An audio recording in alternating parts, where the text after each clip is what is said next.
आज अगर दो मुल्कों के दरमियान जंग लड़ी जाती है तो वो सिर्फ टैंकों तक महदूद नहीं होगी। आज साइबर वॉरफेयर का दौर है, इसमें साइकोलॉजिकल वॉरफेयर भी आती है। Diplomacy, economy, entertainment, media, social media, हर फ्रंट्स पर हमें मजबूत रहना होगा ताकि हम हर महाज पर अपने दुश्मन को शिकस्त दे सकें।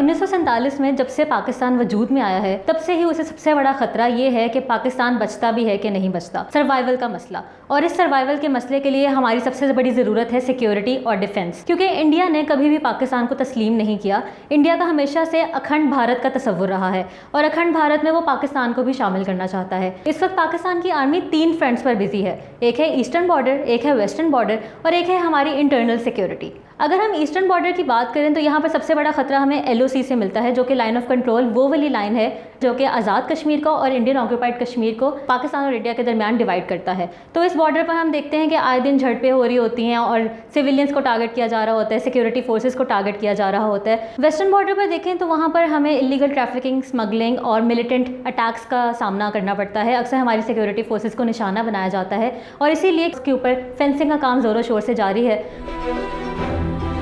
9/11 के बाद पूरी दुनिया को दहशतगर्दी का सामना रहा और पाकिस्तान ने इसके लिए बहुत बड़ी कीमत अदा की। आए दिन हमारे यहाँ बम धमाके होते थे, टेररिस्ट अटैक्स होते थे, जिसकी वजह से हमारी मईशत ख़राब हो गई, हमारा इंटरनेशनल इमेज ख़राब हुआ। यहाँ पर टूरिज़्म, एंटरटेनमेंट, स्पोर्ट्स वगैरह सब कुछ ख़त्म हो गया और हमें हर वक्त यही खौफ रहता था कि हम कहीं बाहर निकलें तो किसी टेररिस्ट अटैक का निशाना ना बन जाए। लेकिन हमारी सिक्योरिटी फोर्सेज आगे बढ़ी, उन्होंने ज़रब जैसे ऑपरेशन किए और ना सिर्फ टेररिज्म को उखाड़ फेंका बल्कि जो हमारी चीज़ें जो तबाह हुई थी वो भी रिवाइव हो गई। यहाँ तक कि अमेरिका जैसी सुपर पावर भी अफगानिस्तान में अमन कायम करने में नाकाम रही और फिर फाइनली पाकिस्तान ने अपना किरदार अदा किया और अफगान तालिबान को टॉकिंग टेबल पर लेकर आए और आज अफगानिस्तान में अमन की राह हमवार हो रही है। ये सब पाकिस्तान की सिक्योरिटी फोर्सेस की वजह से ही मुमकिन हुआ है। जब भी इस मुल्क पर मुश्किल घड़ी आई है, हमारी मुसल्लह अफवाज ने अपनी जानों का नजराना पेश करके हमारी हिफाजत की है, चाहे वो कोई जंग हो, कुदरती आफात हो या फिर दहशतगर्दी जैसे मसाइल हों। हमारी मुसल्लह अफवाज हम वक्त मुल्क के दिफा के लिए तैयार रही हैं और हमेशा रहेंगी और 1965 की जंग इसकी अजीम मिसाल है।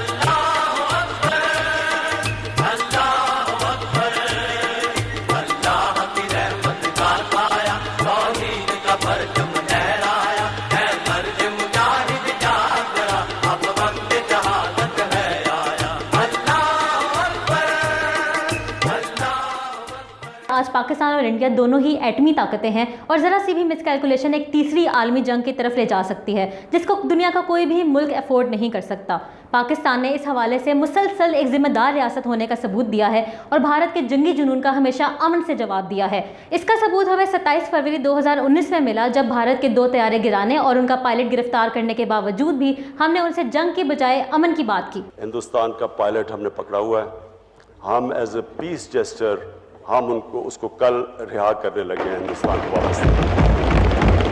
भारत में मौजूद वो तमाम अनासर जिन पर जंगी जुनून सवार है, उनको ये बात समझना होगी कि अखंड भारत का सपना देखते देखते वो मौजूदा भारत से ही हाथ ना धो बैठे। अगर आपको ये वीडियो पसंद आई है तो लाइक करें, कमेंट करें और शेयर करें और हमारे चैनल TV004 को सब्सक्राइब करें।